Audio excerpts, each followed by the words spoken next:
السلام علیکم۔ میں آپ لوگوں کے ساتھ میں ایک بہت اچھے وظیفے کے ساتھ خدمت میں حاضر ہوں۔ وظیفہ آج کا جو ہے وہ خاص وظیفہ ہے ان لوگوں کے لیے جن کے ہاں اولاد نرینہ ہونے میں پرابلم آ رہی ہے، یا تو بیٹیاں ہی ہیں یا پھر بیٹیاں بھی نہیں ہیں، اور ان کو پہلا ہوتا ہے نا شادی کے بعد کہ بھئی پہلا بیٹا ہو جائے، تو ان لوگوں کے لیے بہت خاص وظیفہ ہے جو کہ آپ لوگ پڑھیں گے تو اللہ نے چاہا تو آپ لوگوں کو آپ کی مرضی کے مطابق اللہ پاک آپ کی خواہش کے مطابق اولاد نرینہ نوازے گا۔ اور اولاد نرینہ جو ہے وہ ایک سمجھ جائے اللہ کی بہت خاص نعمت ہوتی ہے۔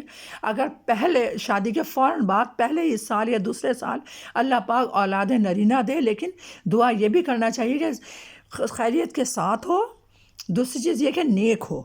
اب ایسے صورتحال کے لیے میں ایک وظیفہ لے کر آئی ہوں کہ آپ کو اللہ پاک شادی کے فوراً بعد اولاد نرینہ دے، اور پھر نیک بھی دے، لمبی عمر والا دے، اور خوشیوں کے ساتھ دے۔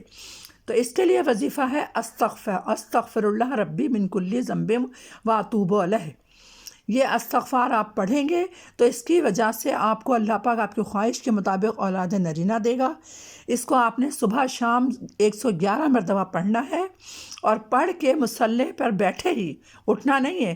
2 رکعت ہی وظیفہ پڑھنے کا، 2 رکعت نماز نفل برائے حاجت پڑھ کر دعا مانگ کر پھر اٹھنا ہے۔ اور آپ اس وظیفے کے بعد کچھ مہینے آپ ویٹ کریں، کیونکہ دیکھیں یہ جادو کی چھڑی نہیں ہوتی ہے کہ اس کو ہم نے ہلایا اور کام ہو گیا، نہیں۔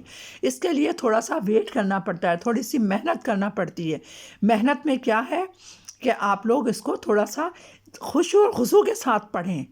لیڈیز پڑھیں، اس میں کوئی پابندی نہیں ہے، لیڈیز بھی پڑھ سکتی ہیں اور مرد حضرات بھی پڑھ سکتے ہیں۔ بھائی جن کو اولاد کی، خاص طور سے اولاد میں اولاد نرینہ کی خواہش ہوگی، وہ چاہے مرد ہو چاہے وہ عورت ہو، یعنی کہ ہسبینڈ ہو یا وائف ہو، دونوں میں سے کوئی بھی پڑھ سکتے ہیں۔ ایک ٹائم رکھ لیں، ایک جگہ رکھ لیں بس، اور جب پڑھ کے آپ لوگ اس سے فیضیاب ہوں، اللہ پاک آپ لوگوں کی گودے بھرے، تو پلیز مجھے دعا میں ضرور یاد رکھیے گا۔